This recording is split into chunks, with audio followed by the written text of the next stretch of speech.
اعوذ باللہ من الشیطان الرجیم، بسم اللہ الرحمن الرحیم۔ آغاز ہوتا ہے ہمارا رکوع نمبر 4 کا۔ اللہ رب العزت ارشاد فرماتے ہیں اس رکوع کے اندر کہ وَهُوَ الَّذِي أَنشَأَ جَنَّاتٍ مَّعْرُوشَاتٍ وَغَيْرَ مَعْرُوشَاتٍ۔ اللہ تعالیٰ نے یہاں پر اس آیت کے اندر بڑا اہم ارشاد فرمایا، وہ کیا کہ اور وہ اللہ تعالیٰ ہی ہے جس نے باغات کو پیدا کیا۔ اللہ ہی نے باغات کا، کھیتیوں کا اور پھلوں کا اللہ خالق ہے۔ اس نے ایسے باغات پیدا کیے جس میں طرح طرح کے درخت اور نباتات ہیں۔ معروشات اور غیر معروشات سے مراد کیا ہے کہ چھجوں پر چڑھائے ہوئے اور نہ چڑھائے ہوئے، یعنی ان میں سے بعض باغات کی چھتریاں بنائی جاتی ہیں، جس طرح سے آپ دیکھتے ہیں کہ انگوروں کی بیلیں ہوتی ہیں اور ان کو اوپر چھتریوں پر چڑھایا جاتا ہے اور ان کو ان چھتریوں پر چڑھایا جاتا ہے اور یہ چھتریاں انہیں اوپر اٹھنے میں مدد دیتی ہیں۔ اور بعض درختوں کے لیے چھتریاں نہیں بنائی جاتی بلکہ ان کے تنے بہت طاقتور ہوتے ہیں کہ وہ زمین پر اپنا بوجھ اٹھا سکتے ہیں۔ تو اللہ تعالیٰ نے فرمایا کہ ایسی معروشات چھتریوں پر چڑھائے ہوئے اور کچھ ایسے ہیں جو بغیر چھتریوں پر چڑھائے ہوئے ہیں۔ اور آپ دیکھیے گا اس کو ترکی میں انگوروں کے جو باغات ہیں، اسی طرح سے انہوں نے چھتریوں پر چڑھائے ہوئے انگوروں کے باغات ہیں ان کی، انشاءاللہ میں آپ کے ساتھ شیئر کروں گی گروپ میں۔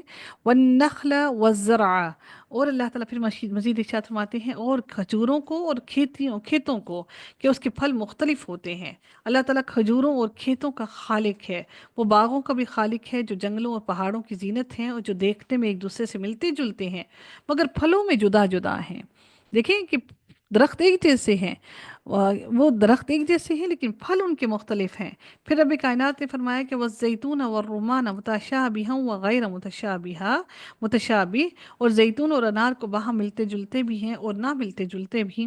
اللہ تعالیٰ زیتون اور انار کا خالق ہے جن کے درخت ایک دوسرے سے ملتے جلتے ہیں اور ذائقے میں ایک دوسرے سے بالکل مختلف ہیں۔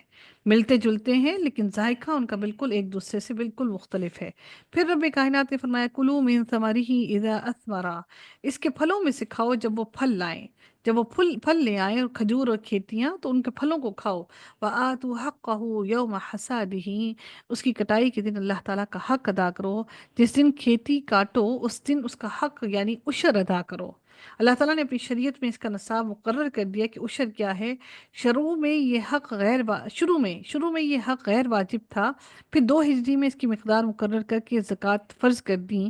ابن عباس سے مروی ہے کہ جب کوئی کھیت کاٹتا تھا تو راہ حق میں کچھ نہیں دیتا تھا، اس لیے اللہ تعالیٰ نے راہ حق میں دینے کا حکم دیا کہ اگر وزن معلوم ہو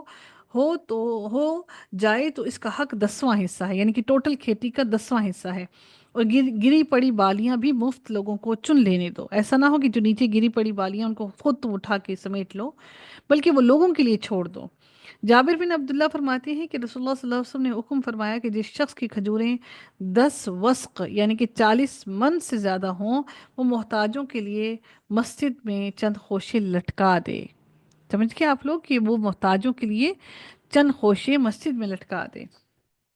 تو یہاں پیداوار کے حق سے مراد صدقہ ہے۔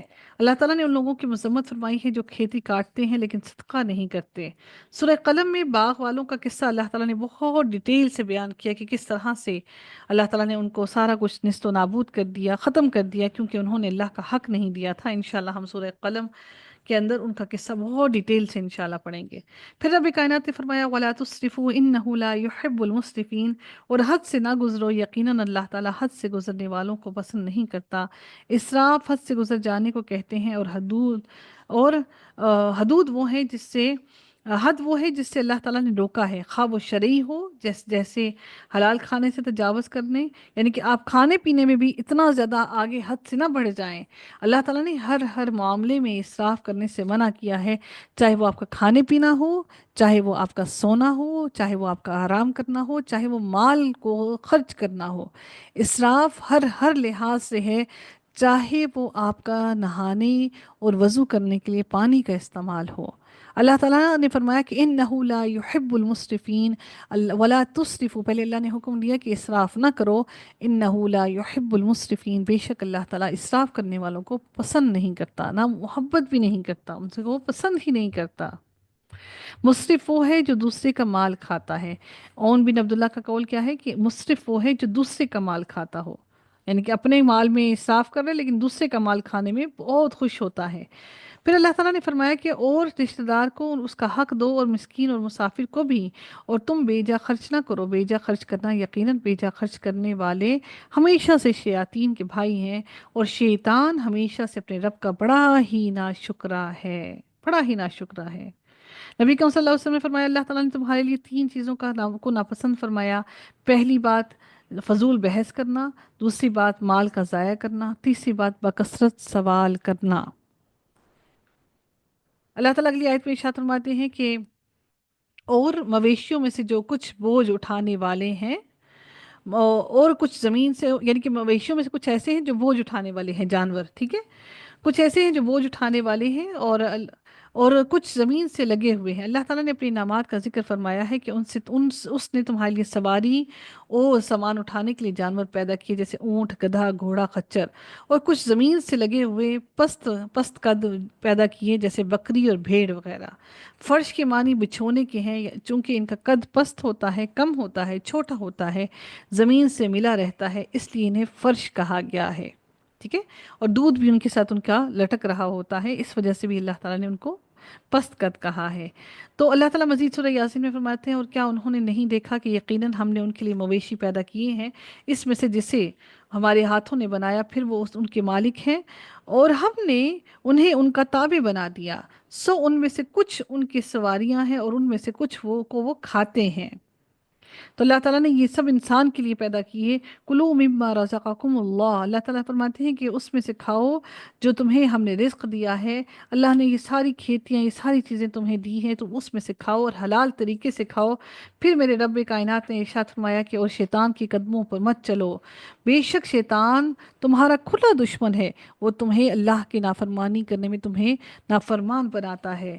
پھر اللہ تعالیٰ نے اگلے آیت کے اندر ان لوگوں کے رسوم و رواج کی بنا پر جو انہوں نے حلال کیا تھا اور حرام کیا تھا ان چیزوں کو، جس طرح ہم نے پہلے پچھلی آیت میں پڑھا کہ نر اور مادہ کے بارے میں انہوں نے حلال اور حرام کر رکھا تھا، تو اللہ تعالیٰ نے فرمایا کہ 8 قسمیں ہیں، 2 بھیڑ سے، ثمانیۃ ازواجن، 2 بھیڑ سے اور 2 بکری سے۔ عربوں کے جاہلی دور میں لوگوں نے بعض جانوروں کو اپنی طرف سے حرام قرار دے دیا تھا، جیسے بحیرہ، سائبہ، وسیلہ اور حام وغیرہ، تو اللہ تعالیٰ نے ان سب کو حلال اور طیب قرار دے دیا۔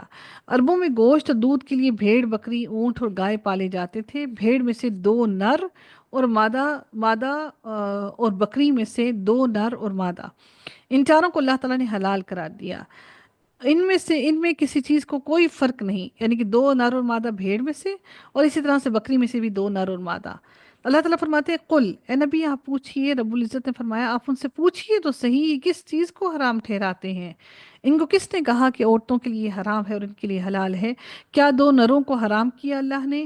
کیا ان دونوں نر یعنی بھیڑ اور بکری میں سے جو نر ہیں ان کو حرام ٹھہرایا اللہ نے، یا دونوں ماداؤں کو اللہ نے حرام ٹھہرایا؟ تو یہ اللہ تعالیٰ نے ان کے لیے ایسا ہرگز نہیں کیا کہ نر حرام ہے یا مادہ حرام ہے۔ اللہ تعالیٰ فرماتے ہیں یا وہ بچہ جس پر ان دونوں ماداؤں کے رحم لپٹے ہوئے ہیں، کیا اللہ نے ان دونوں کو حرام کیا؟ یعنی کیا تم نر اور مادہ کے فرق کے بغیر اسے حرام ٹھہراتے ہو جو بھیڑ اور بکری کے پیٹوں میں ہے؟ تم ان کے حرام ہونے کے بھی قائل نہیں ہو۔ پھر یہ بتاؤ کہ تم نے یہ کس طرح سے حرمت قائم کر لی ہے؟ اگر تم سچے ہو تو مجھے کسی علم کے ساتھ بتاؤ، یعنی مجھے اپنی صحیح صحیح علم لا کر بتاؤ کہ جس کو تم حرام ٹھہراتے ہو تمہارے پاس اس کی کیا وقت ہے۔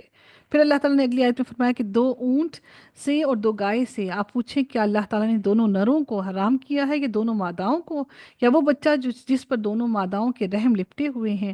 کیا تم اس وقت موجود تھے جب اللہ تعالیٰ نے تمہیں اس کی وصیت کی تھی کہ یہ حرام ہے؟ چنانچہ اس سے بڑا ظالم کون ہے جس نے اللہ تعالیٰ پر جھوٹ باندھا تاکہ لوگوں کو بغیر علم کے گمراہ کر دے؟